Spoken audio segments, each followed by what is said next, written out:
cerramos el curso Crisis, Energía e Impactos Ambientales, Fracking y Litio, Salidas a la crisis económica en Bolivia. Este curso ha durado más de un mes y ha tenido más de 75 participantes continuos y casi 250 personas han participado del panel sobre fracking que realizamos el día lunes. Hemos querido en este taller sobre todo hacer énfasis en un enfoque técnico que nos permita realmente entender estas técnicas y los impactos que potencialmente pueden tener en nuestro contexto. La intención de este panel es visibilizar la temática del litio en Bolivia y en Sudamérica, analizando la viabilidad del proyecto de industrialización de salmueras y sus perspectivas como potencial eje económico para el país, y también evidenciando los riesgos y presiones que podrían determinar la materialización de dicho proyecto. Para ello, contamos con la participación de Marco Condoretti, quien es docente de la carrera de Ingeniería Química de la Universidad Técnica de Oruro. Ha ocupado varios puestos de dirección y operaciones en la Gerencia Nacional de Recursos Evaporíticos y Yacimientos de Litio Boliviano. También tenemos a Gonzalo Mondaca, que es ingeniero ambiental con especialidad en gestión de agua y residuos sólidos y es parte del equipo de investigación de CEDIP. Así como Pablo Villegas, que es investigador en políticas de recursos naturales del CEDIP y especialista en geopolítica. Nos acompaña también Sergio Gaviria, quien es doctor en Ciencias del Suelo, ha sido profesor asociado de la Universidad Nacional de Colombia hasta el 2014, donde ahora es doctor pensionado. Y también Gonzalo Gutiérrez, doctor en Física y académico de la Facultad de Ciencias de la Universidad de Chile. Ha sido presidente de la Sociedad Chilena de Física y formó parte de la Comisión Nacional de Litio en su país. La metodología para el panel es la misma del día lunes, en una presentación del tema por parte de Pablo Villegas y unas exposiciones cortas de cada uno de los panelistas de unos 6 minutos máximo a cargo de los expositores. Luego abriremos una ronda de preguntas para los espectadores tanto de Zoom, Facebook como YouTube, a las que podrán dar respuesta de forma general los panelistas en el mismo orden. Sabemos que el tiempo es bastante breve, entonces les pedimos ser lo más concisos posible y yo voy a estar avisándoles del tiempo que les queda. Sin más, damos comienzo a este panel con la exposición de Pablo Villegas. Gracias, Ros. Bueno, yo voy a tratar voy a intervenir dando más que todo mi exposición desde el punto de vista geopolítico, que es el que manejo.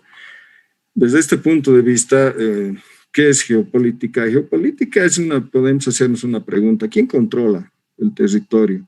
Y de ahí se desprende el control de las cadenas de abastecimiento, cadenas de producción, cadenas comerciales, vías marítimas, etcétera, etcétera. Y esta cuestión del litio también tiene su origen en una cuestión geopolítica, ¿no? Por ejemplo, 2 personajes muy importantes en el origen de las baterías, Goodenough y Saddoway, que inventó otro tipo de batería.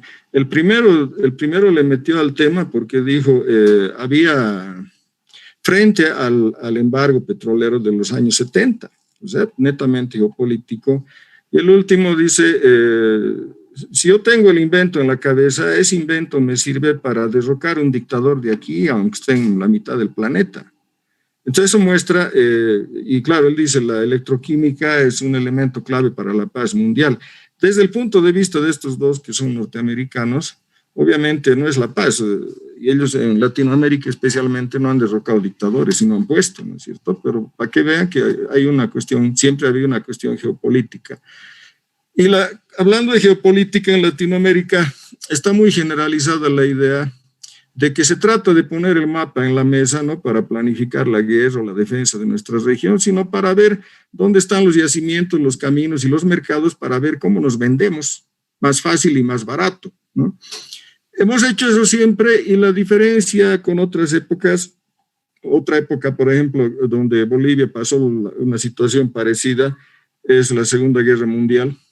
Pero ahora volvemos a una situación que es distinta de otras épocas, en que el problema del litio se produce en medio de una gran tensión geopolítica que todos saben cuál es, con un alto contenido tecnológico. Y ahí la cuestión es ¿dónde está Latinoamérica en este problema? O sea, estamos como dos hormigas que dan una apoyo a un elefante y cuando los elefantes entran en guerra, por ahí acaban en un empate, pero las hormigas han desaparecido porque han quedado aplastadas y Latinoamérica está haciendo el rol de esas hormigas, ¿no? Y no estamos viendo en este plano geopolítico que Latinoamérica en global, más allá de lo del litio y todo, está quedando lejos y fuera de lo que es el nuevo centro geopolítico del mundo, que es Asia. ¿Ya? Y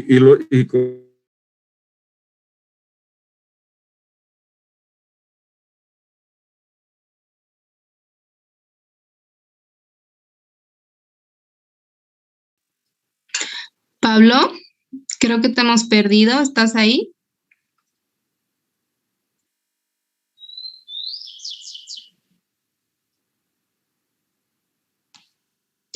Parece que hemos perdido la conexión con Pablo. Les propongo que continuemos en el orden de exposición y le podemos volver a dar la palabra a Pablo al final para que cierre la idea si es que no está por ahí todavía.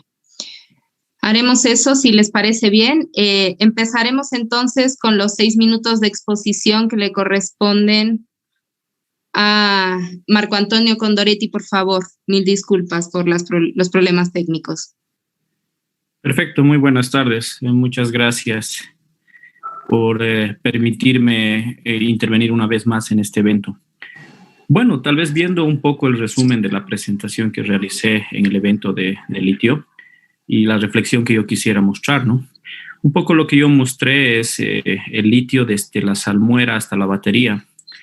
Y mi objetivo era mostrar académicamente todas las dificultades que genera producir una batería y todo lo que se requiere, ¿no? Tanto tecnológicamente como también en recursos, tanto naturales, recursos tecnológicos y recursos económicos. Evidentemente, los proyectos de litio son de grande inversión y se requieren fuertes sumas económicas, ¿no? Y en virtud también a la complejidad del tipo de yacimiento que uno tiene, las inversiones pueden ir subiendo, ¿no? Y también la necesidad tecnológica puede ser mucho más avanzada. En Bolivia tenemos yacimientos, bueno, tenemos muchos salares, ¿no? Principalmente tenemos 2 salares, los más importantes, el de Uyuni y de Coipasa, que tienen unas relaciones magnesio-litio, litio-sulfato, que evidentemente son un poco elevadas, ¿no? Pero yo he hecho notar también en mi presentación que existen otros países que han trabajado con concentraciones y con esas impurezas mucho más elevadas y actualmente producen, ¿no? Entonces ahí se puede ver que la parte tecnológica puede sobrellevar estos problemas y que el tema de la producción de materias primas de litio, sales básicas como carbonato, hidróxido o cualquier otro tipo de sal orgánica o inorgánica que sea un precursor para un material catódico, se puede llegar en Bolivia.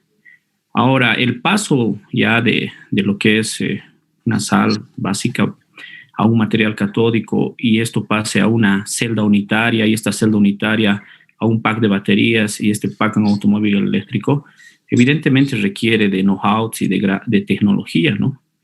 Y mi recomendación y también lo que yo vi en función a la experiencia que pude tener en este ámbito es evidentemente tener socios estratégicos, ¿no? Es mejor estar asociado, ¿no? Y no encarar esto solos, porque es muy importante entrar a este campo con mucha fuerza, ¿no? Y evidentemente la selección del tipo de socio es un parámetro muy importante. Para esto yo también reflexionaba a profesionales y a estudiantes para que los bolivianos se puedan formar, ¿no? Y yo conozco ya un grupo, una masa crítica de profesionales que ya conocen de esta área, ¿no? Que tienen las herramientas, tanto en la minería básica de litio y de potasio y de las otras sales, como también en lo que es ya la tecnología de materiales catódicos, de celdas básicas y demás, ¿no? Pero este grupo, esta masa crítica tiene que ir creciendo y más bien esta masa crítica de profesionales no tienen que fugar a otros países, ¿no? Porque evidentemente en Sudamérica, en el triángulo del litio, este requerimiento es alto y tampoco hay universidades ni la formación para estos profesionales. Entonces, esa es un poco mi reflexión en función a mi presentación que realicé, para que se puedan dar cuenta la magnitud a lo que uno se tuviera que enfrentar cuando quiere llegar a un automóvil eléctrico o una celda básica, y también la reflexión de la formación de profesionales, ¿no? Simplemente eso, y muchas gracias por permitirme y darme el tiempo para poder dar un resumen y una recomendación acerca de esta área, que es un área muy interesante y muy importante y estratégica para Sudamérica y para Bolivia, ¿no? Al tener yacimientos muy importantes. Gracias. Muchísimas gracias, Marco. Parece que hemos vuelto a tener conexión con Pablo, entonces le vamos a ceder nuevamente la palabra y seguimos después con nuestra ronda. Hacerles recuerdo a todas las personas que están participando de nuestro evento, tanto por Zoom como Facebook y YouTube, que pueden hacer sus preguntas a través del chat de cualquiera de las plataformas, y las vamos a ir cosechando para poder planteárselas a los panelistas. Muchas gracias. Gracias. Disculpen, se me cortó el internet. Bueno, agregando a la complejidad de la que habla Marco, yo ponía un ejemplo, como ejemplo, por ejemplo, una batería Tesla de 100 kilovatios hora de 600 kilogramos de peso. El litio en esta batería es 1.2% del peso y el costo aproximadamente 3,5% del total, del costo total. Entonces, la producción de baterías aquí implica traer 593 kilos de peso, porque nosotros vamos a aportar 7 kilos. O sea, traer ese peso al centro de producción y luego, una vez que está armada la batería, exportar hacia los mercados. Entonces, ojo, no estoy diciendo no lo hagamos, pero lo que me pregunto es cuál es la racionalidad económica de este negocio. Los mercados están en Asia, Estados Unidos y Europa. Entonces, queremos que vengan las transnacionales a ayudarnos, a apoyarnos y a producir aquí. ¿Por qué? ¿Por qué van a descentrar su cadena de producción de esa manera? ¿Porque somos mercado? Porque desde el punto de vista geopolítico las poblaciones tienen importancia por su número, como mercado o como productores. La población de Latinoamérica son aproximadamente 600 millones de habitantes, un poco más que el de la Unión Europea, pero la capacidad de consumo de la Unión Europea es muchísimo mayor. O sea, no valemos tampoco como mercado y nos estamos planteando que vamos a ser soberanos en nuestro mercado. No en ninguna parte he encontrado ese planteamiento. El problema es que nosotros solamente estamos pensando en el litio. Del litio queremos sacar todo, ¿ya? Y por una parte eso, y por otra parte que vengan las transnacionales a apoyarnos. Pero si nos preguntamos, ¿cómo es que Corea del Sur, que no tiene litio, tiene un rol tan importante en la producción de baterías, y no solamente en la producción de baterías, sino también de semiconductores? Nos podemos preguntar lo mismo sobre la China. Bueno, China tiene algo de litio, pero ¿cómo es que China ha llegado a controlar las baterías, el mercado de baterías? Y además no solo eso, ¿cómo es que ha llegado a controlar muchas otras cosas que voy a decir después? Y no tienen tanto litio como nosotros. Entonces, la respuesta es porque ellos saben cómo fabricar a nivel industrial y saben, esto es muy importante, saben innovar, ¿ya? ¿Y cómo es que saben? ¿Por qué nosotros no sabemos? Si la primera batería ha sido lanzada en 1991, o sea, hace 13 años, la batería comercial, ¿y qué estábamos haciendo nosotros? ¿Y qué estaban haciendo los que ahora controlan el mercado de baterías? ¿Qué es lo que han hecho que nosotros no hemos hecho? Si vemos el caso de la China más en detalle, ellos no solo controlan las baterías, controlan también el campo de los automóviles eléctricos, y aparte de esto controlan el campo de las energías renovables, ¿ya? Son los que más capacidad instalada tienen en el mundo de eólica y solar, y además productores de los equipos. ¿Y cómo es que han logrado esto? Cuando vamos más allá, lo que podemos encontrar es que ellos nunca han dicho del litio vamos a sacar toda esta capacidad. No. Lo que pasa es que detrás de esto encontramos en todos los países, Corea del Sur, etcétera, China, encontramos instituciones, encontramos sistemas universitarios, sistemas de innovación. O sea, no se trata solamente no se trata solamente de capital, que es lo que siempre estamos pidiendo, sino que detrás de esto hay un país que ha desarrollado, que no es solo, por eso digo, nosotros solamente estamos viendo el litio, no estamos viendo estos cambios que ellos han hecho para controlar todo este sistema. O sea, no estamos yendo más allá que de esta visión. Pablo, perdón que te corte, tienes un minuto más. Ya, gracias, estoy acabando. Entonces tenemos esta visión primarista, no salimos de eso, pero ni siquiera ahí somos buenos, ¿ya? Porque al meternos en el mercado, la cuestión del litio, nos estamos metiendo a lo que siempre hemos experimentado con las materias primas, los mismos riesgos, y tampoco los manejamos. ¿Cuáles son?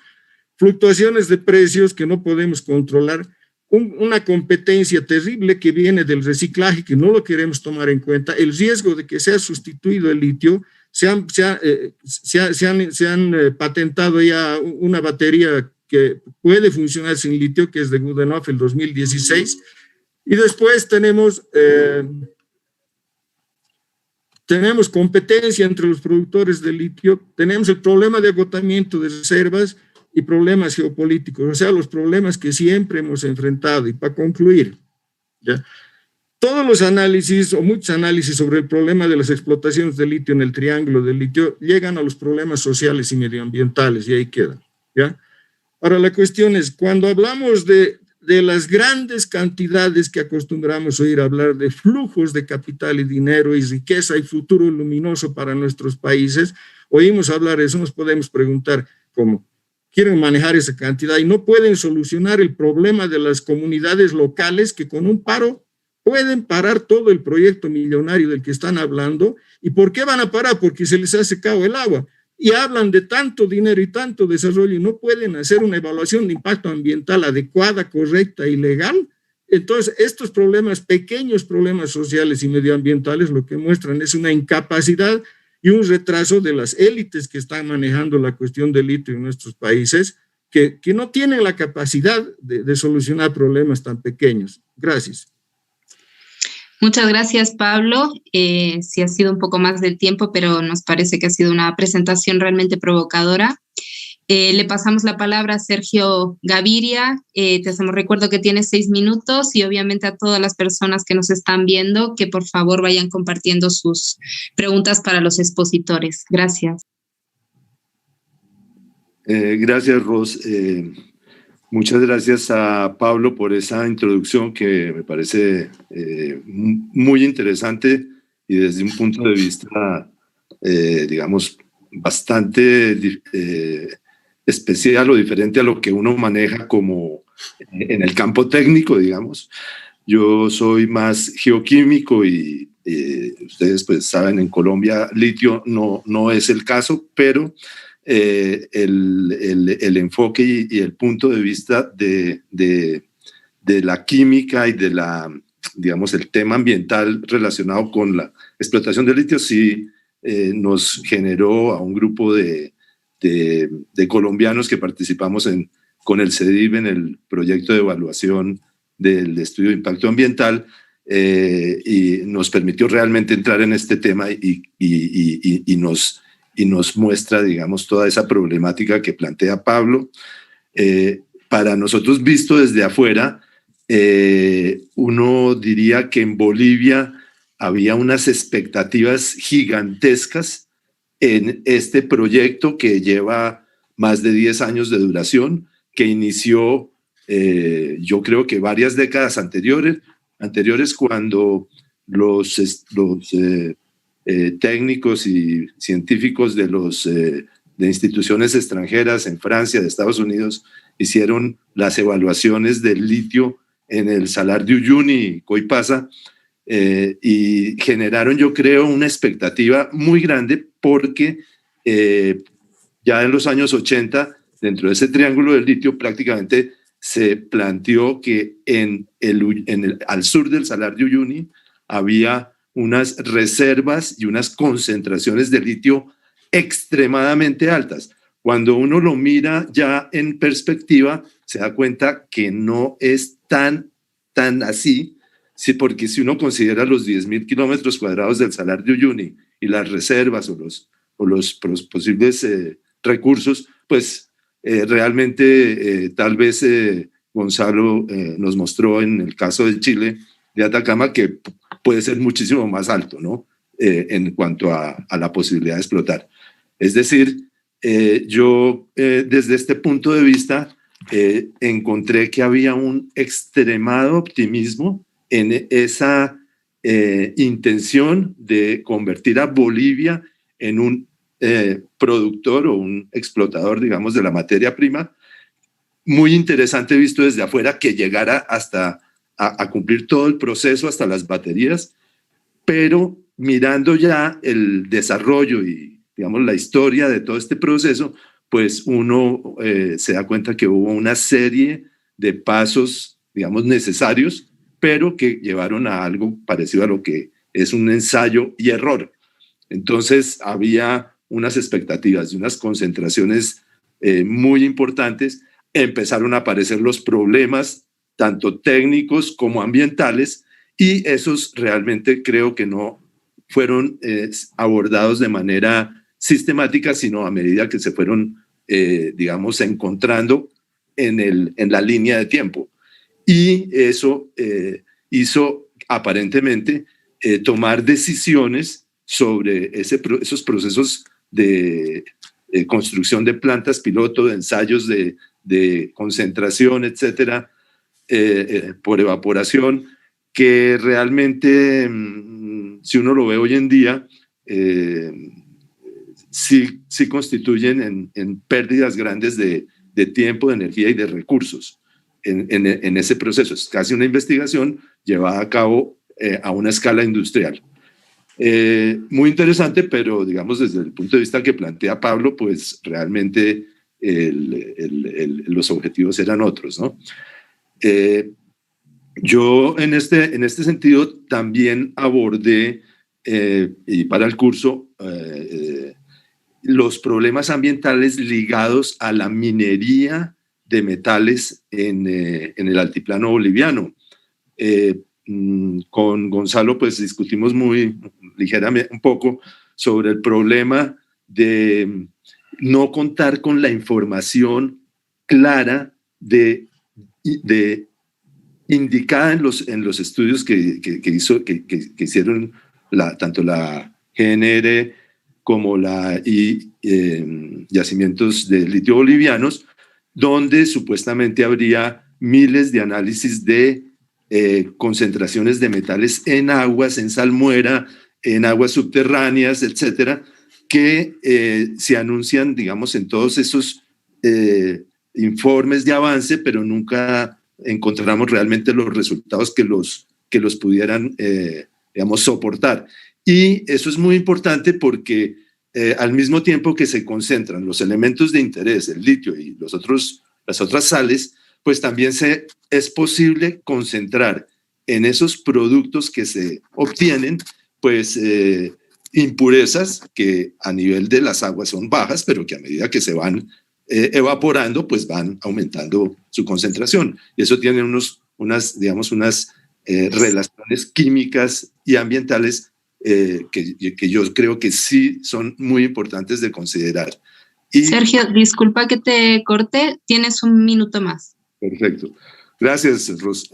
Yo creo que para concluir, pues el proyecto, digamos que era muy ambicioso, se fue un poco desdibujando y hoy en día, después de grandes inversiones en recursos, en tiempo, inclusive en investigación, pues uno queda un poquito decepcionado con los resultados.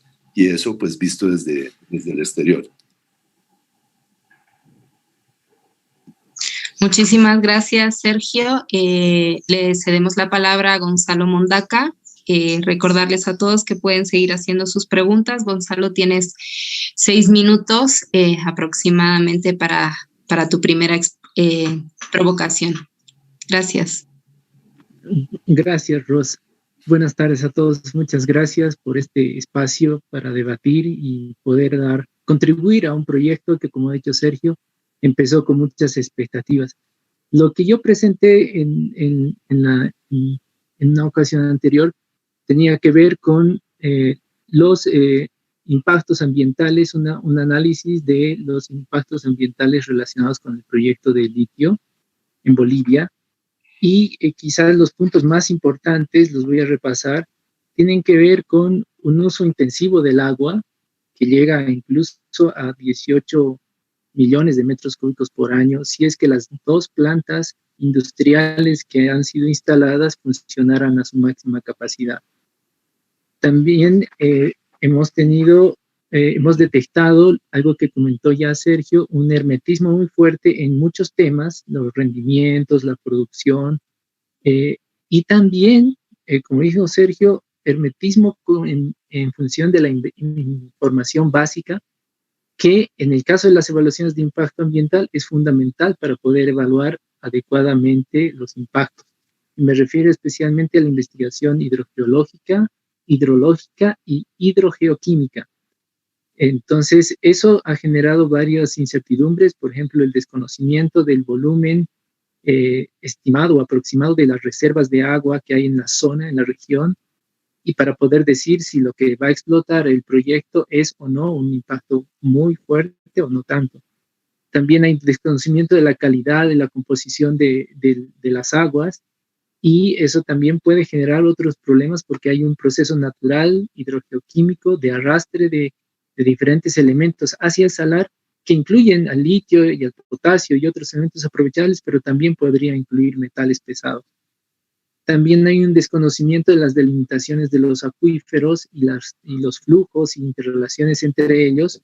Por lo tanto, no se garantiza que los acuíferos que son utilizados como fuente de agua potable sean o no vayan a ser o no contaminados. Ni se garantiza que los ritmos de bombeo puedan afectar esos otros usos del agua. Otro aspecto importante es el de los residuos industriales. No se ha podido superar desde el inicio del proyecto el uso de la técnica del encalado, que es un proceso que utiliza óxido de calcio y que produce una cantidad muy grande de residuos sólidos industriales. Entonces eso todavía está pendiente. En el caso de los residuos peligrosos, los estudios de evaluación de impacto ambiental no dicen qué empresas o qué operadores se van a encargar de esos residuos peligrosos y cuál va a ser el manejo de los mismos.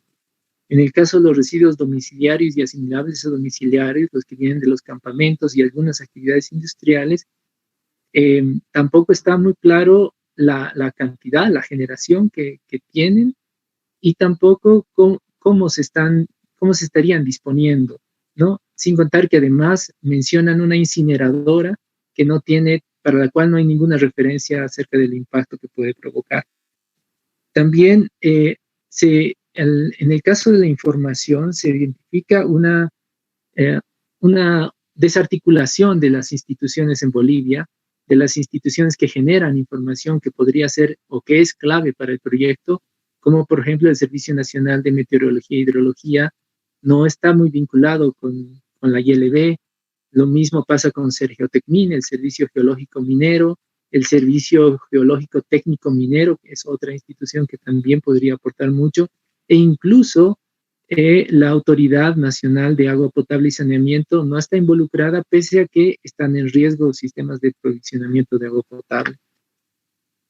Otra cosa que hemos observado mucho es la falta de seguimiento a los principios de la evaluación de impacto ambiental, en la medida en que las conclusiones a las que llegan los estudios no se han basado en información suficiente como para poder decir que la valoración es correcta. Tampoco también hay muchos riesgos relacionados con la tecnología, y eso probablemente pueda ser también ahora para el debate, que han habido avances y mucho esfuerzo con las universidades para hacer investigación en el desarrollo de capacidades para producir materiales catódicos y baterías.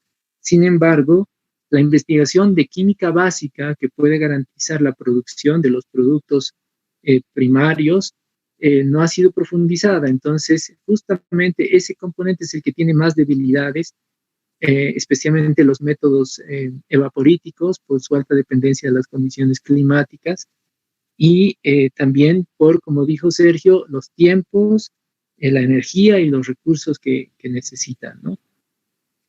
Después también hemos podido revisar, en base a toda la información que la Gerencia de Recursos Evaporíticos de Bolivia ha presentado, que los presupuestos, ha habido una baja ejecución presupuestaria, alrededor del 52% entre el 2011 y 2019. Se han recibido alrededor de 900 millones de dólares, pero se han invertido, se han utilizado efectivamente 480 millones solamente. También los rendimientos, es decir, la relación entre la producción y la capacidad instalada es muy baja. También ha habido problemas con los socios. Se han hecho muchas interacciones con socios de todo el mundo, pero solamente los socios franceses han sido los que han realmente desarrollado un proceso de transferencia tecnológica efectiva. Gonzalo, disculpa que te corte como a todos, pero tienes un minuto más para ir redondeando, por favor. Perfecto, muchas gracias. Voy a lo último. Entonces, al final hubo un acuerdo para crear una empresa mixta que daría el pie para poder iniciar consolidar la tercera etapa de la estrategia boliviana, que era la industrialización y la producción de materiales catódicos y baterías. Sin embargo, ese acuerdo se truncó por muchas razones que, con esto termino, reflejan que todavía hay muchos aspectos que Bolivia internamente tiene que resolver, ¿no? Antes de poder establecer una sociedad con un socio extranjero o inversor, y también relanzar el proyecto, porque efectivamente ha habido un aletargamiento entre el 2019 y el 2020, también un poco relacionado con la situación política de Bolivia y la pandemia también, pero el relanzamiento necesita de muchos acuerdos previos. Gracias. Muchas gracias, Gonzalo. Gracias también a todos por la capacidad de síntesis. Por último, cedemos la palabra para esta primera ronda a Gonzalo Gutiérrez. Igualmente tiene 6 minutos y ya sería nuestro último expositor para esta primera ronda, así que vamos compilando las preguntas que nos van haciendo por las diferentes redes. Gracias. Bien, buenas tardes a todos y todas.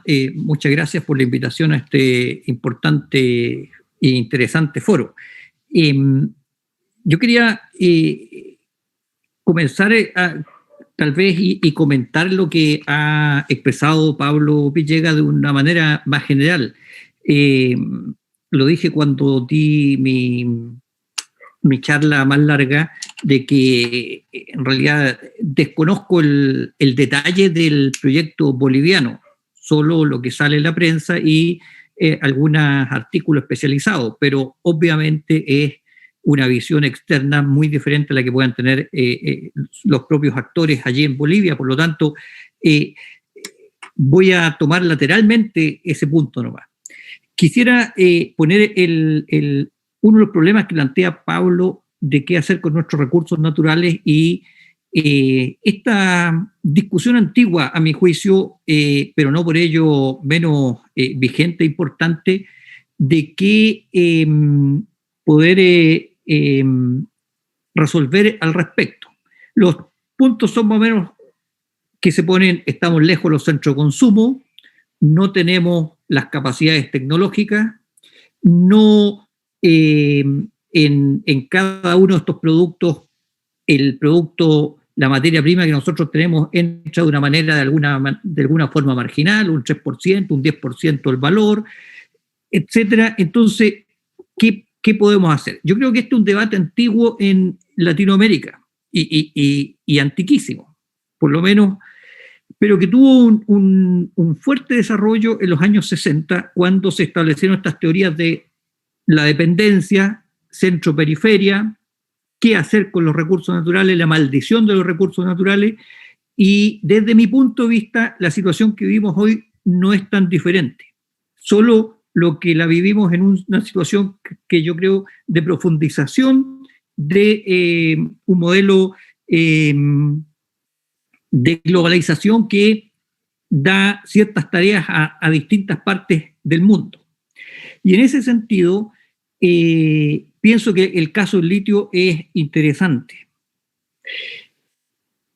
Y me planteo desde una cierta posición para dejar claro. Yo pienso que un primer punto a resolver es si es que podemos nosotros, con nuestros recursos naturales, aprovecharlos en beneficio de nuestro desarrollo, o estamos condenados por razones externas, internas, etcétera, a no hacer nada y dejar ahí los recursos naturales.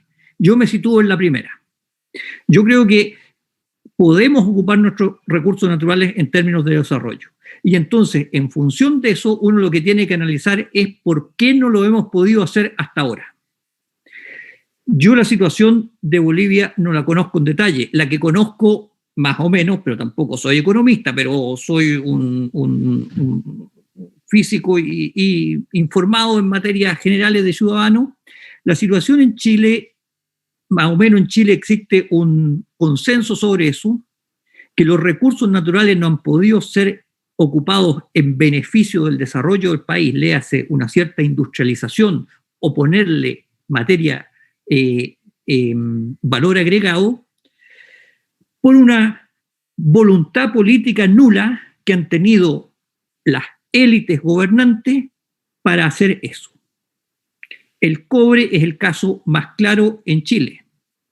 El cobre, hasta los años 70, estuvo entregado a empresas extranjeras, Anaconda, Kennecott, etcétera, que no tuvieron ningún interés en poner valor agregado, que solo tenían interés en sacar el concentrado o cierto cobre refinado y llevárselo a sus centros desde allá. Y por eso es que se planteó la chilenización del cobre y luego con el presidente Allende la nacionalización del cobre. Y cuando se planteó la nacionalización del cobre, se avanzó en una etapa muy fuerte de hacer refinerías y fundiciones en Chile y vender lingotes, vender cátodos, ánodos e incluso alambre fino. Alambrones y alambre fino porque se hizo una empresa también manufactura del cobre.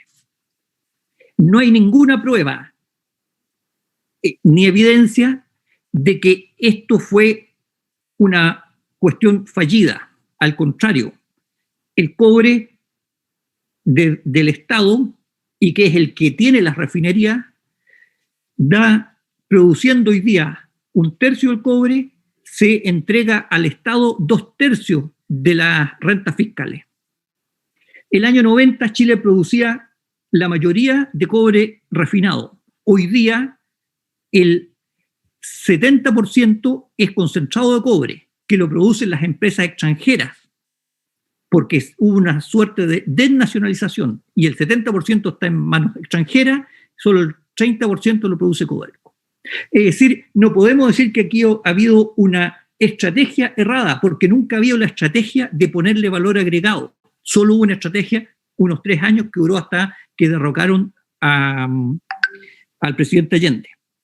En el litio es la misma situación. El litio se entregó a 2 privados para que lo explotaran de manera sin ningún cuidado, como lo explicamos en las clases pasadas. Y cuando ha habido intención de poner valor agregado, que fue lo que ha presentado el informe de la Comisión Nacional del Litio y otro, no ha habido voluntad política para hacerlo. El fracaso con las 3 empresas que quisieron instalarse en Chile con esta llamado que se hizo es una razón muy clara. El contrato que se hizo con las 2 empresas de litio, SQM y Albemarle, fue que solo hasta el 25% del litio se podía vender para que lo trabajaran en Chile a precios preferenciales, y se les dejó más del 75% para que lo sigan vendiendo como carbonato de litio, como commodity. La razón que uno podría... Gonzalo, disculpa que te corte, tienes un minuto más para ir redondeando. Bien, la razón que uno podría preguntarse, ¿y por qué no se hizo al revés el contrato? Que es lo que planteábamos mucho, entre ellos yo. O sea, hasta un 75% para vender aquí y solo un 25% como valor, como commodity. Porque no hubo voluntad política, y no hubo voluntad política porque esas empresas, tanto el Bemalde como la empresa SQM, que es de un connacional nuestro, lo que les interesa es vender commodity porque así marginan muchísimo. Y entonces la voluntad política es la que no existió. Esa es lo que creo yo. Ahora, estoy completamente de acuerdo con lo que ha dicho Gonzalo Mondaca, el propio Pablo, Sergio, Marco, en términos de todo lo que necesitamos para tener una real industria. Pero también lo primero que necesitamos, al menos aquí en Chile, es una voluntad política de querer industrializar el país. Si no está eso, podemos tener muchos científicos, podemos tener muy buenas regulaciones y los reguladores mirando para el cielo sin cumplir las regulaciones. Ese es yo creo que, y por lo tanto, y con esto termino, a mi juicio, es un problema político fundamental. Nada más.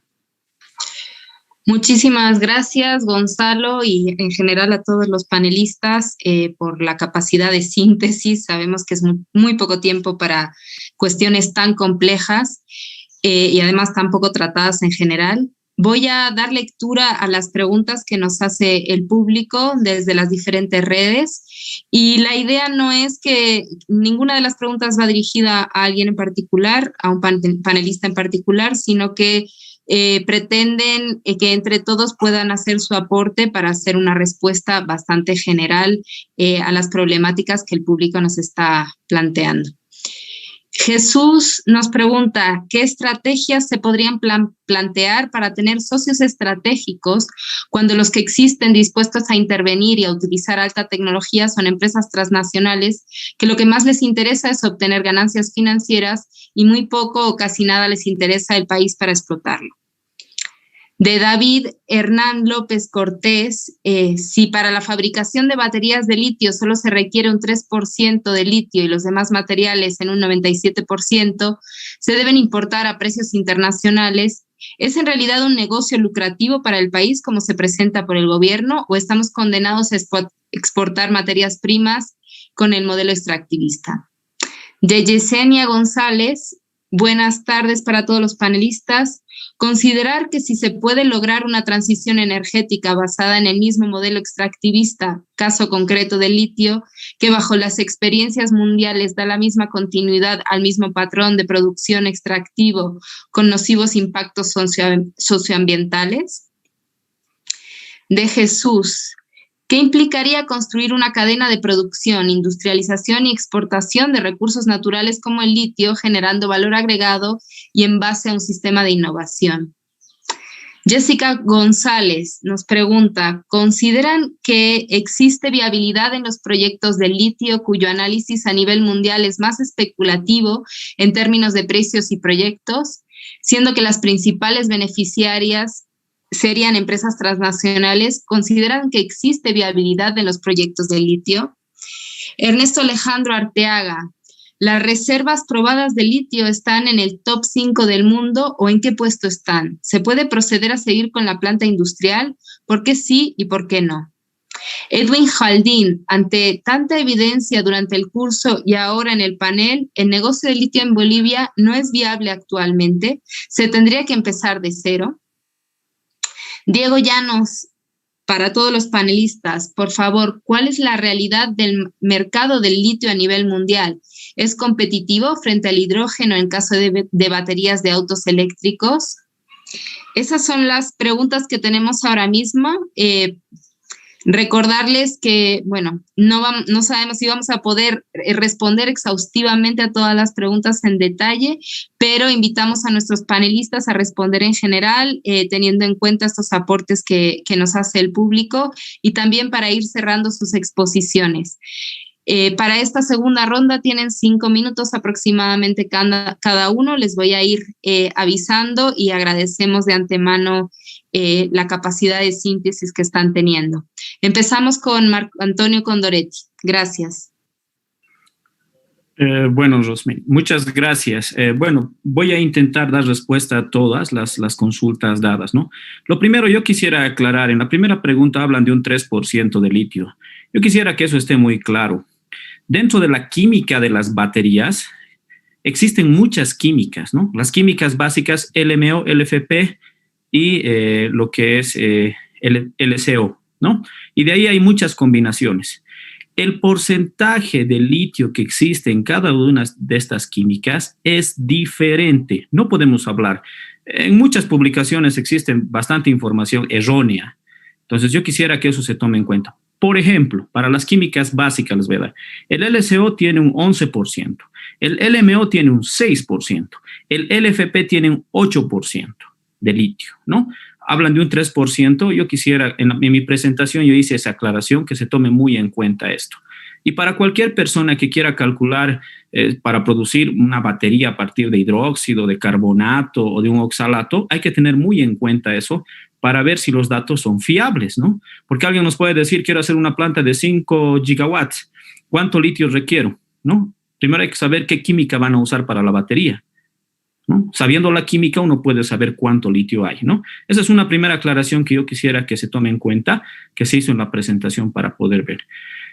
Segundo, ¿no? En el tema de lo que es el hidrógeno, un poco lo que yo conozco, porque en mi formación yo he tenido la oportunidad de manejar baterías de hidrógeno. Evidentemente, los primeros que han manejado la batería de hidrógeno ha sido la Toyota, y han hecho un auto híbrido de hidrógeno litio, ¿no? El FHCB parece que es. Hace mucho tiempo atrás, el 2014, yo tuve la oportunidad de ver ese auto. La pregunta que hicieron es muy importante porque ahora están hablando mucho del tema del hidrógeno, es más, hay eventos internacionales del hidrógeno. El problema que tiene el hidrógeno es generarlo, transportarlo, y el otro problema que tiene una cinética de inicio de reacción muy lenta, ¿no? Entonces, ese problema le genera que por ahora, mientras no existan otros avances tecnológicos, sí o sí tenga que trabajar al lado del litio y va a depender del litio, ¿no? Y eso yo lo he visto en patentes, en publicaciones y con la experiencia que tuve en manejar ese tipo de híbridos, ¿no? En automóviles eléctricos. Por otro lado, también puedo comentarles acerca de la consulta que hacen del tema de los proyectos de litio en Bolivia. Evidentemente, el litio en el mercado internacional es importante por el cambio de matriz energética. Recordemos que el litio no solo se utiliza para automóviles eléctricos, ¿no? Se utiliza también para muchas otras áreas, ¿no? Y también no es la única sal el carbonato de litio. Existe hidróxido de litio y existen muchas otras sales muy complejas. Y en el metal de litio muchas aleaciones. Entonces, el mercado del litio es muy grande, ¿no? Y evidentemente, en función a la demanda que se tenga del cambio de matriz energética y de la implantación de las baterías, este mercado puede ir subiendo o bajando. Ahora, el problema que existe es que hay muchos proyectos en Sudamérica que hacen especular este precio, ¿no? Pero lo que tenemos que tomar en cuenta es que muchos proyectos simplemente nacen, pero no pasan a su fase industrial. Si ustedes analizan la realidad de Argentina, y pueden ver cuántos proyectos han iniciado, pero de esos proyectos, cuántos han pasado a la fase industrial, uno puede ver la realidad de la parte industrial. Pero entonces, cuando hay muchas iniciaciones de proyectos, los precios van bajando y demás. Eso ya es la especulación. Bueno, por ahora el litio todavía no está en la bolsa, no tiene un precio estándar, entonces es una oferta y demanda, ¿no? Entonces, por ahora el litio es interesante, eso sí les puedo comentar bajo la consulta que hacen, y yo creo que es importante avanzar en el proyecto de litio. Por las reservas que tenemos en Bolivia, es importante avanzar en este tema. Muchas gracias, Rosmeny. Muchísimas gracias, Marco. Pasamos la palabra a Sergio, por favor. Sí, gracias, Ros. Bueno, la mayoría de las preguntas están orientadas precisamente a esa posibilidad o interés de desarrollo del litio industrial para usos tecnológicos. Yo tal vez quisiera comentar la dificultad que tiene realmente la obtención del concentrado de los productos de la materia prima en los salares de Bolivia, que inicialmente no se habían considerado suficientemente, y pues Marco lo indica con mucho optimismo, siempre es posible obtener productos a pesar de las dificultades de los yacimientos o los depósitos, en este caso las salmueras y su composición, pero hay que considerar realmente que la salmuera de de donde se extrae el litio o se extraería en el Salar de Uyuni, sí es extremadamente rica en magnesio. Y eso hizo o ha hecho cambiar totalmente el enfoque de las plantas de producción que han ido instalando primero como pilotos y después a nivel industrial en el Salar de Uyuni. Y básicamente los estudios y los trabajos ya de implementación pues obligaron a cambiar algo tradicional que se hacía, digamos, basado en experiencias en otras partes, principalmente en Chile o en Argentina, en la Puna Argentina, donde ese problema no existe o es muy, muy ligero. Entonces, los técnicos tuvieron que desarrollar líneas de producción que son, tienen que ser innovadoras, digamos, para cada uno de los salares. Las composiciones cambian, cada salar es diferente y en el caso de Uyuni, pues es la línea que llamaron en Bolivia la línea de sulfatos. La línea de sulfatos es una línea muy diferente a la línea original de carbonatos y produce efectos ambientales que Gonzalo Mondaca ya indicó con el tema del encalado, etc. Es decir, aquí también hay que tener en cuenta esas condiciones locales para entender que a pesar de que eventualmente las reservas darían para hacer todo este tipo de desarrollo, pues hay unas dificultades técnicas que no están totalmente resueltas, no lo están. En China, en algunos de estos salares que tienen allá, que son muchísimo más pequeños, tienen ese mismo problema y tal vez por eso los chinos han tenido mayor experiencia en este tipo de desarrollo, pero yo diría que las otras empresas en el Triángulo del Litio no necesariamente lo han tenido. Eso hay que considerarlo. Yo pienso que eso puede también orientar un poco lo que nos hablaba Pablo en el tema de la geopolítica, para dónde van con las diferentes empresas extranjeras o transnacionales todo este camino de producción de litio a partir de salmuera. Es un enfoque, digamos, que hay que considerar y que yo creo que no se ha tenido suficientemente en cuenta. Es muy diferente lo de Atacama, por ejemplo, a lo que se haría en Uyuni. Y como decía algún investigador argentino, pues hay que considerar que por cada tonelada de litio se invierten o se gastan o se pierden, digamos, 2.000 litros, 2 millones de litros de agua. A ver, hacemos las cuentas, 2.000 toneladas de agua, digamos. Entonces, eso es un tema también ambiental que hay que tener en cuenta en estas regiones secas donde de todas maneras pues vive gente y necesita, digamos, el recurso que yo creo que Gonzalo Mondaca nos va a mencionar con más detalle. Gracias, Ros. Muchísimas gracias, Sergio, también por la capacidad de síntesis. Y ahora invitamos a Gonzalo Mondaca, por favor, a dar sus apuntes de respuesta. Gracias. Muchas de las preguntas y también otras indirectamente tienen relación con la viabilidad de los proyectos y particularmente del proyecto boliviano, ¿no? Entonces, yo propondría 4 estrategias clave para poder avanzar. El primero es un acuerdo nacional que fundamentalmente quite de nuestra mente la idea de que el litio nos va a sacar de la pobreza o algo así, sino que es una alternativa, es una posibilidad, pero no es tampoco la panacea, ¿no? Entonces necesitamos moderación con respecto a las expectativas, paciencia, porque ya han pasado 10 años y Bolivia apenas está intentando, ni siquiera ha llegado a consolidar un proceso de producción básica sólido y que allá esté produciendo, ¿no? Tiene las plantas instaladas, pero todavía no ha trabajado a máxima capacidad. Entonces necesitamos paciencia y luego constancia, porque por delante viene todo un proceso que ha comentado Sergio, que tiene que ver con la industrialización como tal.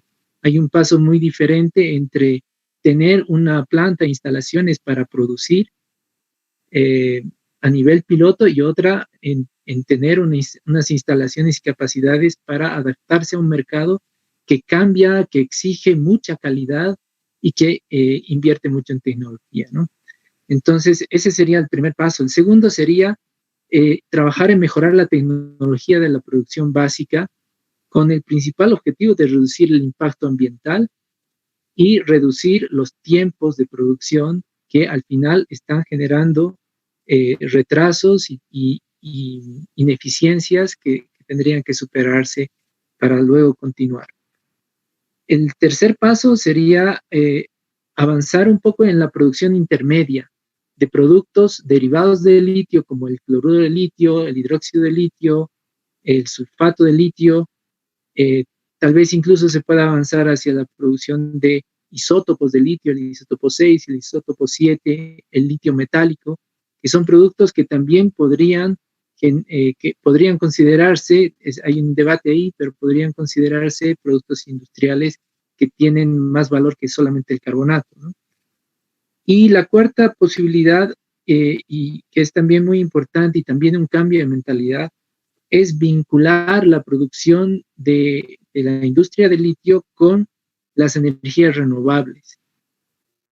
Es decir, tener en mente la posibilidad de producir sistemas de generación de energía renovable que estén asociados con acumuladores de litio, lo que nos permitiría también no depender tanto de si vamos a producir baterías para autos o baterías para celulares, sino tal vez produzcamos baterías para domicilios que tienen un panel solar, captan la energía, la acumulan en una batería de litio boliviana y tienen para una semana, no sé, depende, ¿no?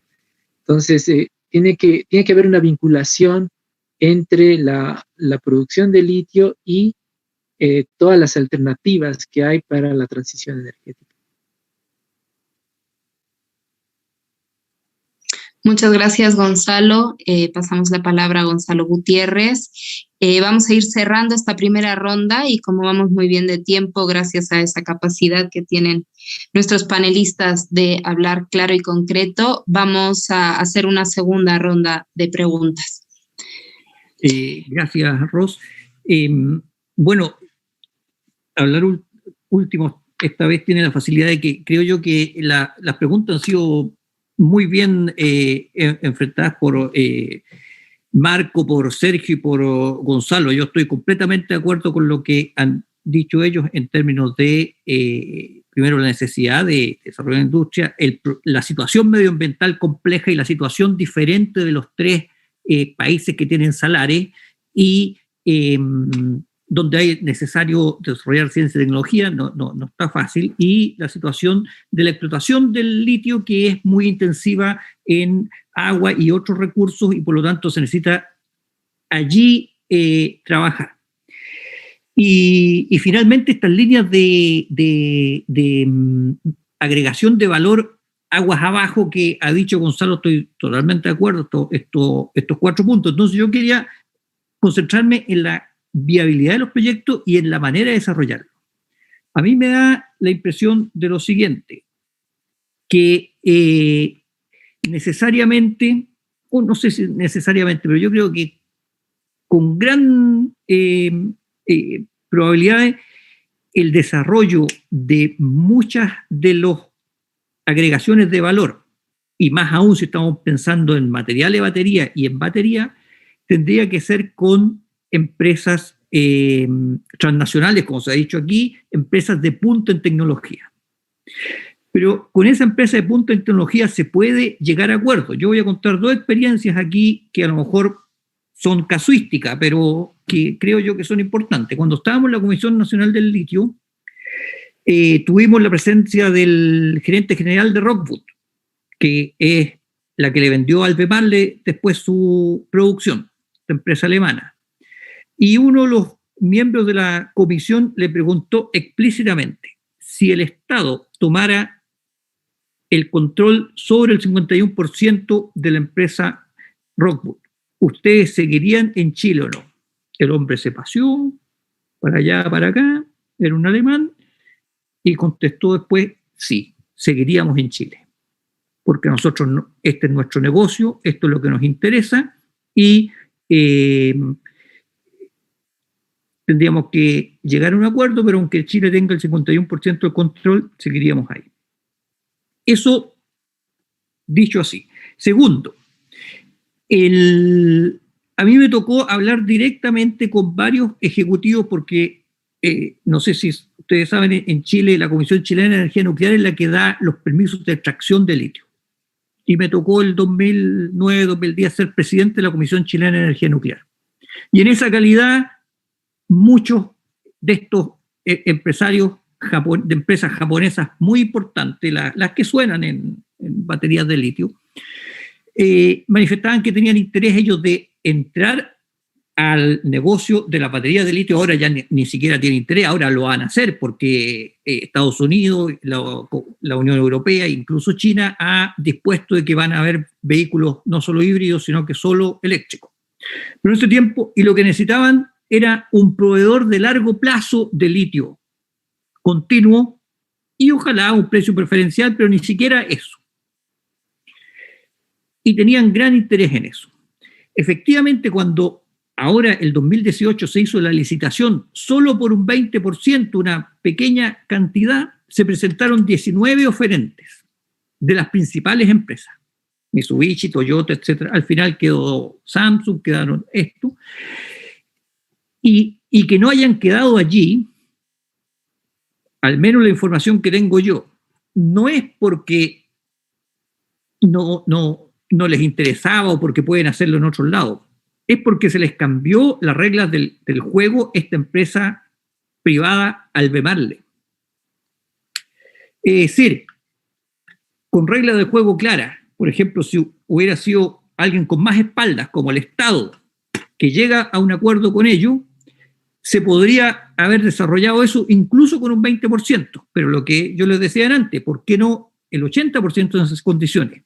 ¿Y cuáles son las condiciones extra? Que sea en el país, o sea, que sea en Chile, no como un enclave, sino que de manera abierta, trabajando con nuestros empresarios, con nuestros científicos, con nuestros obreros, con nuestros ingenieros. De la manera que lo ha hecho China con Alemania cuando hicieron los trenes. Eso es posible, pero eso hay que negociarlo de alguien con espaldas, un Estado con estas empresas. ¿Y por qué les conviene? Porque los precios de extracción del salar todavía son mucho menor que los que tiene Australia con spodumeno o que existen en otros lados. Y esa ventaja entonces comparativa tenemos que ocuparla, aunque sea un 10%, como muy buena corrección yo creo que ha hecho Marco, en términos de lo que hay de litio allí. Y somos países mineros, podemos sacar el resto de cosas. Por ejemplo, dijeron, necesitamos cobalto para poder tener, si es que queremos hacer baterías de litio. Bueno, en Chile habían cobalteras, en los años 40 se cerraron. Es decir, muchos de los otros elementos que necesitamos los tenemos aquí también.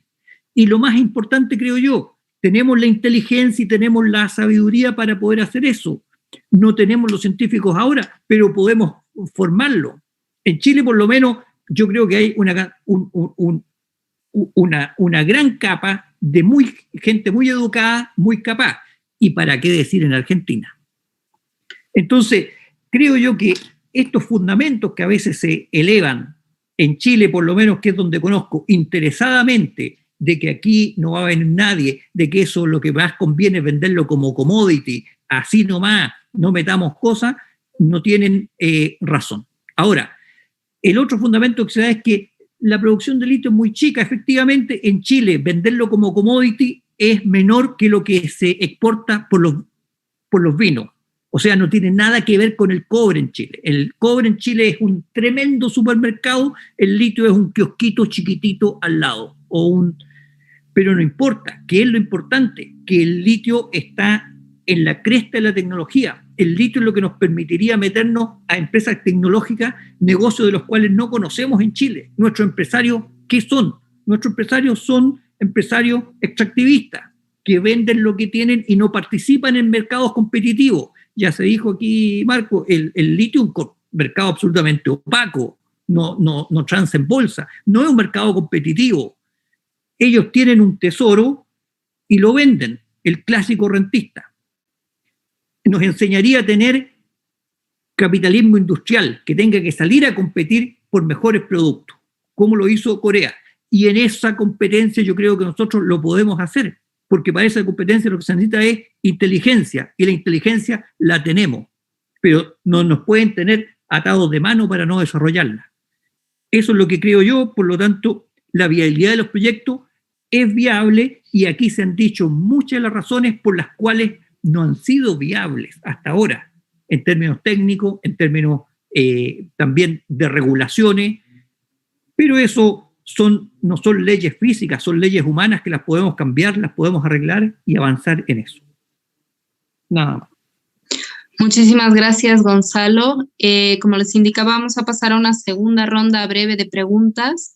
Quiero empezar con algunas apreciaciones que nos hace el analista especialista en economía del litio,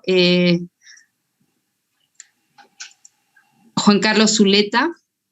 Él nos dice que, por si acaso, el contar con laboratorios de material catódico o baterías no quiere decir que Bolivia haya pasado la etapa industrial. También indica que el magnesio puede ser una ventaja antes que una desventaja.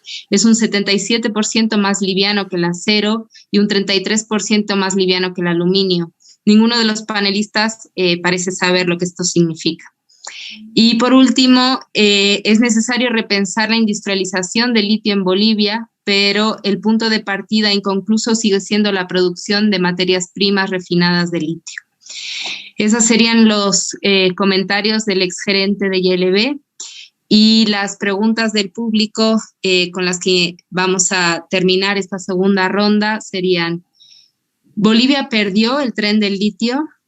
A pesar de estar lejos de las cadenas de producción en Asia, el emergente comercio transpacífico no podría facilitar el comercio del litio. Otra pregunta: ¿quedarnos con el litio bajo el suelo o venderlo por lo menos como carbonato de litio? ¿Qué debemos hacer como Estado para encaminar el proyecto de industrialización? Por otro lado, ¿qué mercados internos se pueden desarrollar en Bolivia? Y una última pregunta referida al tema del agua, de Carla Gisbert. Ya que no hay suficiente recurso de agua para la separación de litio, ¿cuánto impacto hídrico reduciría la opción de métodos electroquímicos y cuánto tiempo de investigación se necesitaría para que sea eficiente en Bolivia? Comenzamos nuevamente la ronda, les damos unos 3 a 5 minutos para responder a estas observaciones y a estas preguntas del público. Comenzamos nuevamente con Marco Antonio Condoretti. Gracias. Muchas gracias por permitirme. Voy a intentar dar un resumen. Interesantes las preguntas, ¿no? Lo primero que quisiera aclararles es, como han mencionado, la separación del litio en función al magnesio o al sulfato asociado se complica, ¿no? Entonces, de la misma manera, cuando uno quiere procesar el magnesio, cuando está en presencia de un sistema multicomponente, igual se complica, ¿no? Todos los procesos de industrialización de magnesio están a partir de sales básicas, ¿no? Hablamos de cloruro de magnesio, óxido de magnesio y demás. No existe todavía procesos industriales o pilotos que yo conozca de industrialización de magnesio a partir de salmueras. La única industria que yo he podido ver es el tema de China, que tiene un complejo industrial en el salar de Golmud, donde ellos tienen toda la cadena industrial de litio, de potasio, de magnesio, metálico, aleaciones y demás. Pero todos están asociados, ¿no? Uno saca carbonato de litio, de ahí salen residuos que pueden ser el hidróxido de magnesio, no haciendo encalado, sino produciendo bischofita. Y esa bischofita se puede procesar, purificar y sacarle las moléculas de agua y volverla a cloruro de magnesio. Y a partir de ese cloruro de magnesio, con sales fundidas, se puede llegar a magnesio metálico, litio metálico, sodio metálico, potasio metálico, ¿no? Es un poco aclarando el tema, ¿no? Respecto a la otra consulta que mencionan, evidentemente el litio, para generar mayor valor agregado, sería más interesante llegar hasta las baterías, ¿no? Hay que ver la relación del costo, ¿no? El carbonato de litio, bueno, ahora está $5 o $6,000. Cuando es ya material catódico puede subir mucho más. Cuando ya es una celda básica, cuesta mucho más.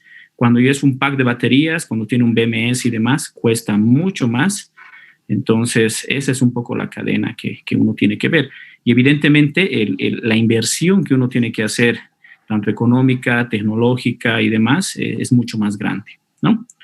Por otro lado, en el tema de lo que es el agua, ¿no? que han mencionado, lo que hay que hablar es normalmente las mineras ahora están viendo el tema de tratar aguas salinas, ¿no? Como en Chile deben tener mucha experiencia. Yo vi que tenían mucha experiencia en el tema del norte chileno. El problema del agua es muy grande, de procesar aguas saladas, agua de mar.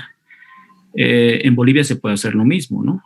Como los geólogos saben, hay curvas de isoconcentración en los salares. Existen zonas de alta concentración, pero existen zonas de baja concentración. En una zona de baja concentración se puede procesar el agua salada y obtener agua de diferentes calidades que puede permitir utilizar este recurso y poder utilizarlo en las industrias químicas dentro de un salar, ¿no? Evidentemente, el efecto también, bueno, un poquito aclarando, el efecto geológico que hablan del tema de salares y agua tiene que ver mucho con salares maduros, salares inmaduros y salares de pequeña área, ¿no? En Argentina tienen salares muy pequeños y tienen salares maduros, entonces eso genera grandes problemas de acuíferos cercanos o cuencas de aguas cercanas en la extracción de salmueras, ¿no? Eso también tiene que estar un poco claro, ¿no? Respecto a la última consulta del tema de un poquito la aclaración, quería hacer una aclaración respecto al tema del uso de residuos. Recordemos que el uso de residuos o la generación de residuos de las plantas químicas en salares está en función a la tecnología que se utilicen. Entonces, normalmente todos los residuos y las colas que salen son de la misma naturaleza del salar, o sea, son cloruros, sulfatos, carbonatos y demás, ¿no? Cuando uno utiliza ya reactivos orgánicos en su proceso, sí genera impactos grandes ambientales, ¿no? Simplemente eso. Muchas gracias. Gracias, Marco. Le cedemos la palabra a Sergio, por favor, para hacer su respuesta a estas preguntas. Gracias. Sí.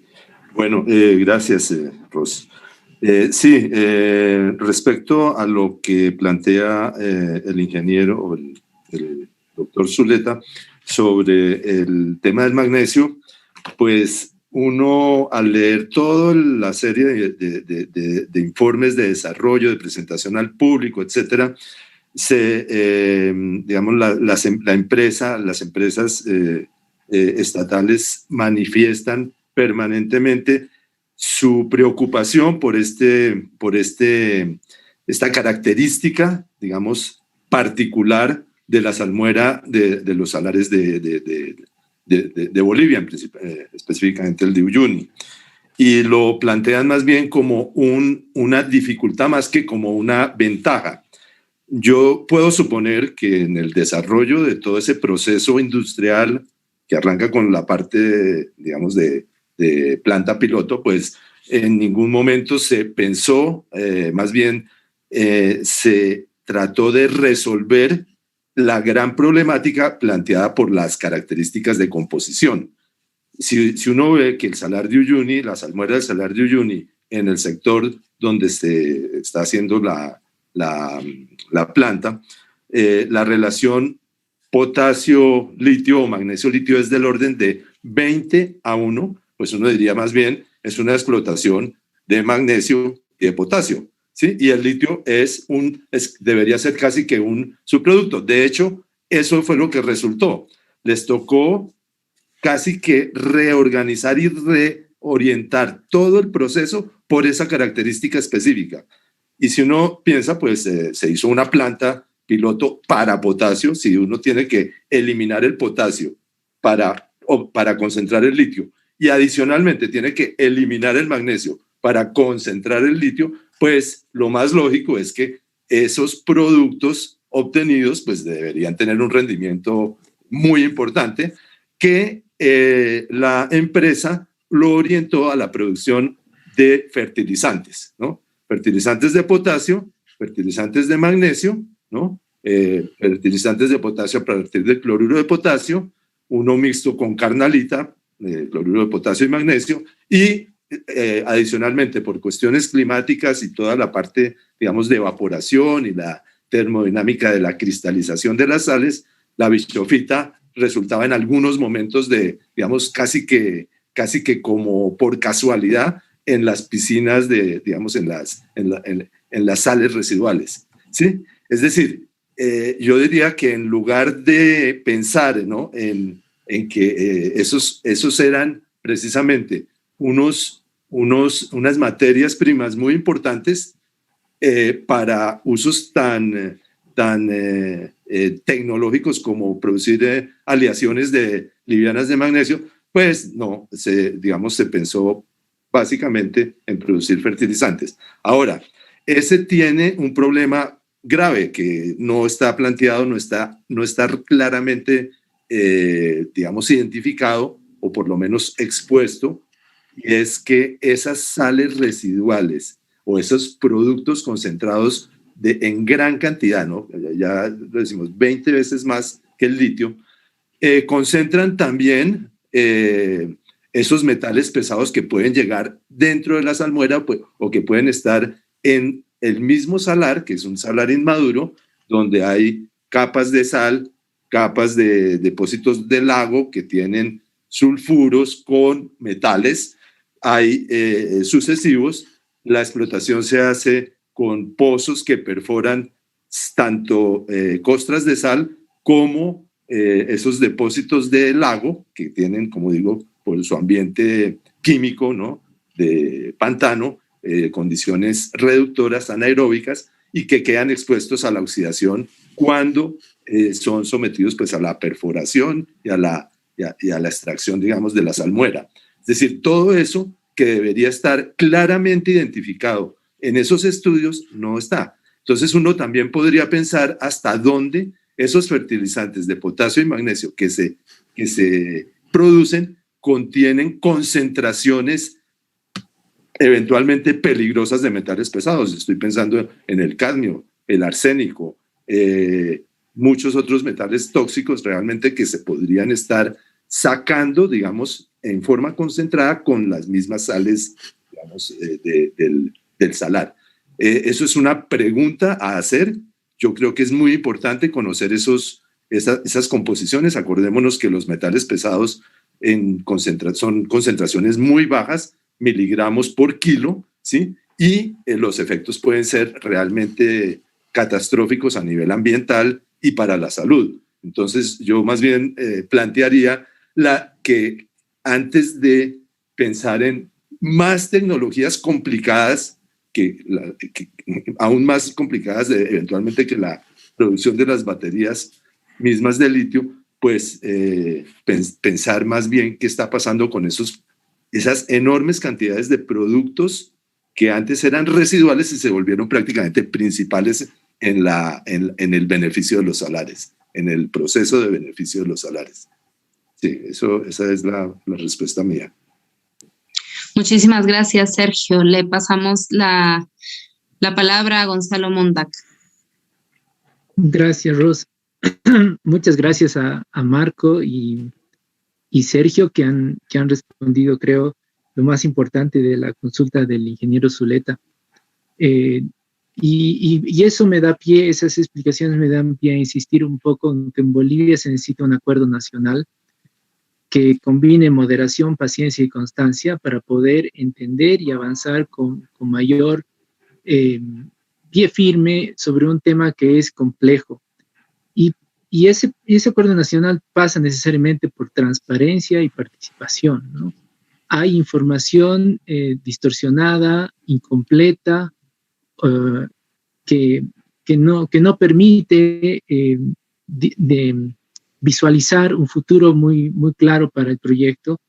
Entonces, hace falta que haya mayor información sobre los estudios, como ha mencionado Sergio, que son clave para poder evaluar los impactos y también remediarlos o evitarlos.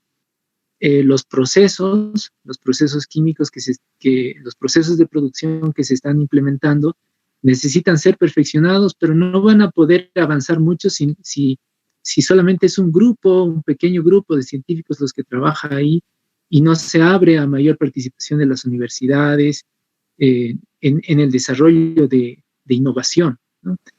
Y luego las estrategias, ¿no? ¿Qué vendemos primero? ¿Qué producimos primero? ¿En qué nos especializamos? ¿Dónde tenemos un nicho de mercado donde Bolivia podría, o los países del Triángulo del Litio podrían competir frente a gigantes como China o la producción que genera Australia y un poco Estados Unidos, ¿no? Y eso también tiene que ver con también acuerdos y generar participación que nos permita definir la vinculación del proyecto de litio con el desarrollo local y también como acuerdos que son clave para los bolivianos y que al final también pueden influir en acuerdos con otros, con socios extranjeros, es que definamos cómo vamos a distribuir los recursos y cómo los vamos a utilizar en favor de las comunidades que están en la zona, ¿no? También había una pregunta sobre los métodos de electrólisis. El ingeniero Ernesto Calvo de la Argentina ha desarrollado un método que tuvo éxito en laboratorio, pero que todavía no ha podido consolidarse en la etapa de la escala a la escala industrial. Entonces todavía hay que trabajar, hay las posibilidades porque hay empresas israelíes, empresas coreanas que han desarrollado métodos no evaporíticos para aprovechar el litio de salmueras. Entonces hay que continuar trabajando. Lamentablemente esos trabajos son de empresas privadas, ¿no? En cambio la investigación del ingeniero Calvo es con la Universidad de Buenos Aires y por eso hay todavía en la Argentina expectativa respecto de los posibles resultados de esa investigación, pero no es un proceso lento. El ingeniero Calvo planteó la propuesta el 2017 y para el 2019 una publicación de la Argentina explicaba que todavía no se había llegado a la escala industrial. Gracias. Gracias, Gonzalo. Le damos por último la palabra a Gonzalo Gutiérrez y con eso cerraríamos esta segunda ronda de preguntas a los panelistas. Bien, gracias. Yo quería comentar sobre, porque creo que ha sido muy bien contestado el tema que han planteado, en particular lo que planteó Juan Carlos Zuleta, con quien tuvo el privilegio de participar en la Comisión Nacional del Litio. Él fue invitado porque habían expertos extranjeros también que participaron aquí en Chile.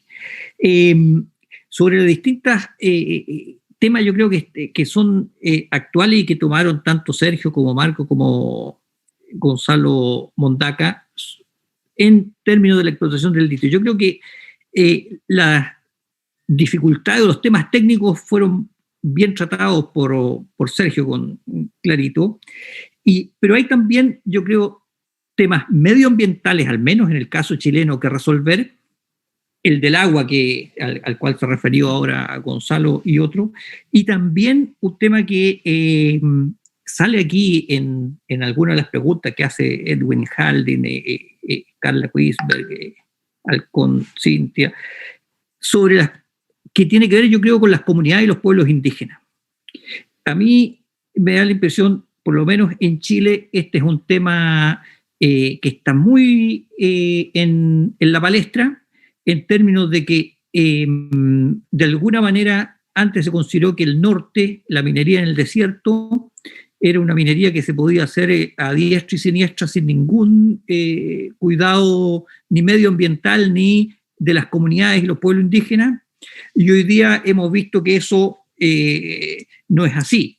Ahí hay pueblos ancestrales la minería que se hace en salar tiene precisamente la situación de que los salares son de alguna manera un oasis en el desierto, donde siempre hay comunidades, han habido pueblos indígenas, ha habido pastoreo, ha habido fauna, flora alrededor de ello, hay fuentes de agua salada junto con las aguas de salmuera, y por lo tanto es un desafío grande que se plantea también para una cierta industrialización. Hasta ahora en Chile las dos empresas no tomaron en cuenta eso, tienen una serie de incumplimientos ambientales, pero si es que estamos pensando en una industrialización en serio y en beneficio de nuestros países, ese es un tema que debe considerarse.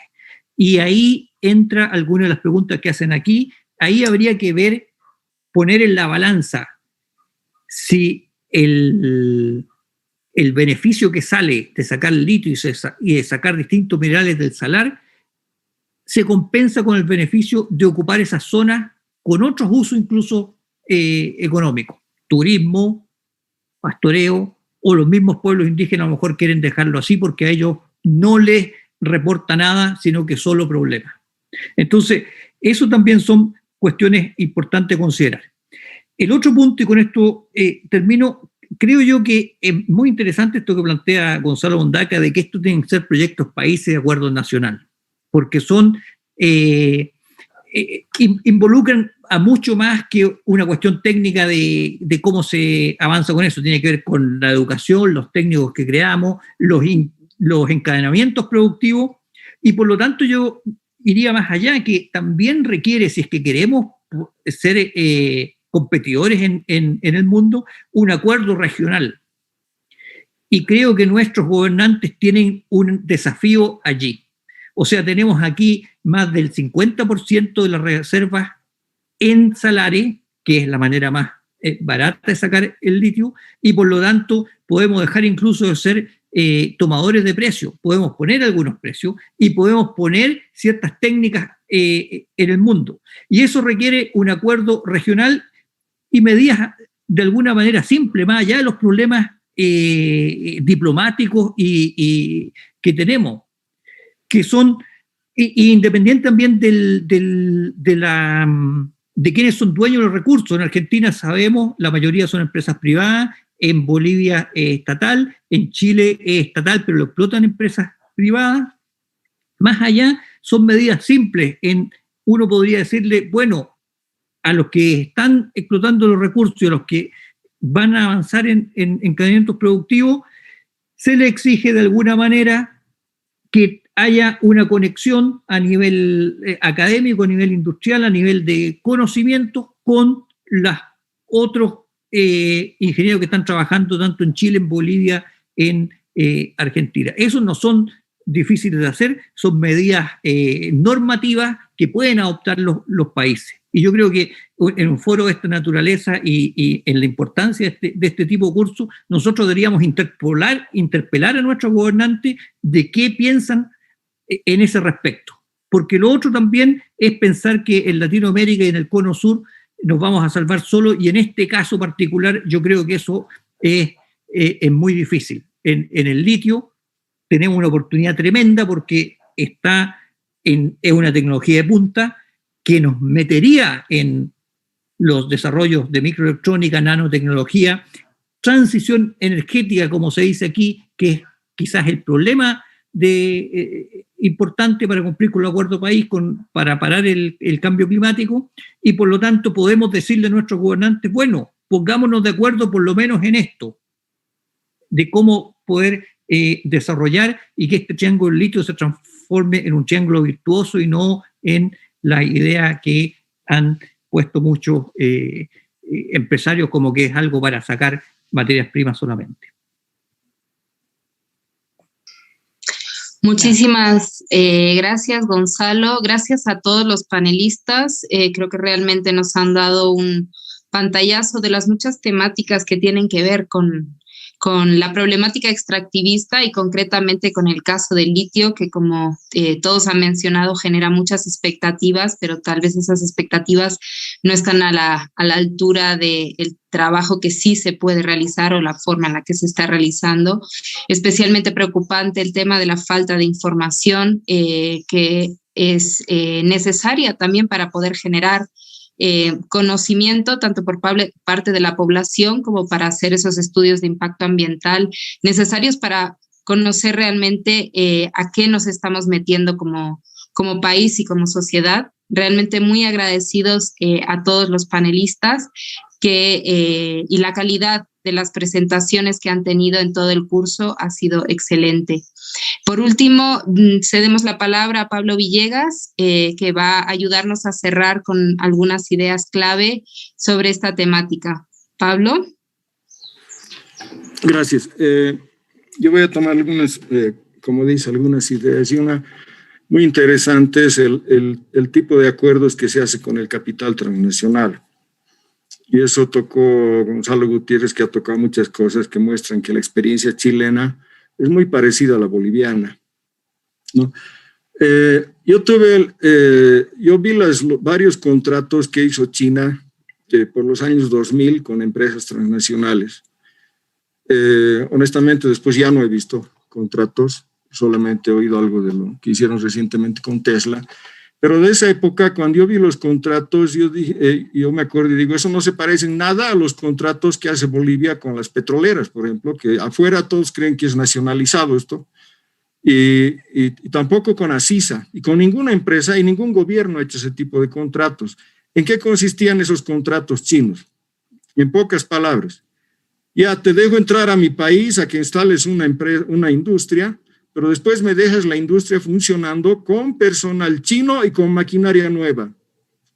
Y una cosa más, si ustedes pueden ver la cantidad de chinos estudiando en universidades de Europa y Estados Unidos, y esos están pagados por las empresas que han hecho esos contratos. ¿Cuándo ha hecho Bolivia eso? ¿Ya? Los contratos que se ha hecho con las petroleras, pero no tiene absolutamente nada de eso. Entonces ahí vemos, y en eso le doy la razón a Gonzalo, depende cuál es el trato, a Gonzalo Gutiérrez, cuál es el trato que haces con ellos y de la capacidad que ahí tienes. ¿Quién hace el trato? Hace el Estado, ¿quién va a ser? Entonces hay la capacidad que tiene ese Estado de mantener esos contratos y defenderlos, ¿no? Como en Bolivia, que se hace un contrato y al poco tiempo con decretos supremos lo van modificando y con adendas infinitas. Y eso viene desde que se descubrió, por ejemplo, el petróleo en Bolivia, ¿no? Eso en cuanto a los contratos. Otra cuestión muy importante es el rol del Estado. Y antes de entrar al rol del Estado, me voy a referir a la cuestión de la industrialización, y en eso veo que nos parecemos mucho Chile y Bolivia, porque en Bolivia estamos hablando de la industrialización del litio y de ahí queremos sacar cuero y correas. Igual hablamos de la industrialización de los hidrocarburos y de ahí queríamos sacarle todo. Y igual hablábamos de la industrialización del estaño y de ahí queríamos que salga todo, ¿ya? Entonces, y lo mismo repito, nos estamos agarrando solamente del litio y por eso parece tan difícil hallar una solución. El problema es, como dije antes, ni Corea ni China dijeron vamos a desarrollarnos gracias al litio. Ellos ya tenían una capacidad como países que habían desarrollado antes y no la desarrollaron en torno al litio. Entonces, en el caso de Bolivia, esta visión, el problema de esta visión es que repite el modelo transnacional de enclave. O sea, vienen, instala la transnacional una superindustria y alrededor de la transnacional, ¿qué hay? Cantinas y restaurantes. Nada más, ¿ya? Y eso ocurrió, por ejemplo, cuando con el neoliberalismo de Goni vinieron unas cuantas empresas mineras y ¿qué generaron? Nada. Yo de Chile he visto varios estudios que se llaman estudio de clúster, o sea, cómo se integra una industria con el resto. Entonces, industrialización del litio no puede existir, pero sí industrialización en general, como una política general, ¿ya? Porque lo demás son modelos de enclave. Si vemos, por ejemplo, Bolivia es muy importante en el campo del estaño, es uno de los más grandes exportadores, aunque muy lejos de Indonesia. Y si vemos que se llama Guanuni, por ejemplo, donde está situada la empresa estatal, ¿qué ha generado? Aparte, ¿qué otras industrias ha generado? O instituciones científicas, la explotación del litio en Guanuni. Nada. Por eso digo, ese modelo de enclave solamente genera cantinas, por no decir otra cosa peor, y restaurantes alrededor. No se integra. Entonces, ahí está el error de creer que solamente con el estaño, solamente con el litio, solamente vamos a salir de nuestra pobreza. ¿Qué nos está diciendo la batería de litio? Ahí se conjuncionan un montón de rubros de la ciencia y de la economía y de las políticas, las estrategias, de la geopolítica, etcétera. No es solamente litio. No es solamente litio. Entonces, si vamos a enfrentar el problema, tenemos que enfrentar de la misma manera en que está hecha una batería de litio. Es decir, tiene que haber una política nacional y una política nacional de desarrollo de la población y de la ciencia y la tecnología que nos permita enfrentar no solamente el problema del litio, sino cualquier otro problema, porque como les digo, Corea no tiene litio, ¿ya? Y personas están entre los grandes. China tiene apenas, pero igual está entre los grandes. Entonces la cuestión no es tener la materia prima exactamente, sino enfrentar lo que nos está diciendo ese producto. Es la conjunción de un gran complejo científico, y no solamente científico, sino de desarrollo social. Y ahí está bien lo que dice Gonzalo Mondaca, tiene que haber un acuerdo nacional, no sé si habrá acuerdo nacional o no, pero tiene que haber una política nacional de desarrollo científico y de la población, etcétera, etcétera. Ahora, yo veo que hay un acuerdo entre todos de que esto es muy complicado, ¿no? De que hay una gran complicación tecnológica, pero yo ahí mantengo mi pregunta, sí, también así complicado para todos. O sea, todos los yacimientos tienen sus caprichos, sea de cobre, sea de petróleo, cada yacimiento tiene sus caprichos y todos los enfrentan. El problema es que nosotros nosotros salimos de ahí mal, ¿ya? Entonces la cuestión es preguntarnos qué es lo que ellos han hecho que nosotros no hemos hecho.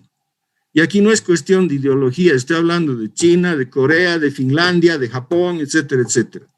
Entonces hay muchos modelos de donde podemos aprender y saber qué es lo que no estamos haciendo. Ahora, la gente del gobierno normalmente a los opinadores nos critican y nos dicen que nosotros no tenemos la información correcta, ¿ya? Y si ustedes la tienen, ¿por qué no la publican? ¿Ah? ¿Por qué no cumplen con la Constitución y las leyes y publican la información que es de los dueños, que es el pueblo boliviano, que es dueño de los recursos naturales? Publiquen, pues. Y si no publican, cuando uno ve la eficiencia con la que llevan a cabo los proyectos, por ejemplo, la primera planta se inauguró el 2008 y el 2019 en Cochabamba empieza una empresa privada a producir automóviles eléctricos y las baterías las tiene que importar de China. Vamos a hablar de eficiencia. Es cuando veo esa ineficiencia, entonces para mí queda claro que posiblemente tampoco tienen la información que dicen que nosotros no tenemos. ¿Comprenden? Entonces es un problema. No pueden pedir corrección, etcétera, cuando no dan la información y cuando dudo que la tengan. Entonces, aquí la cuestión para salir o no salir de este problema es primero respetar los derechos de la población, no solamente al agua, no solamente a la consulta previa, etcétera, etcétera, sino su derecho a información. Y hay una diferencia, yo veo una diferencia muy grande en este campo, por ejemplo, entre lo que ocurría en Argentina y lo que ocurre en Bolivia.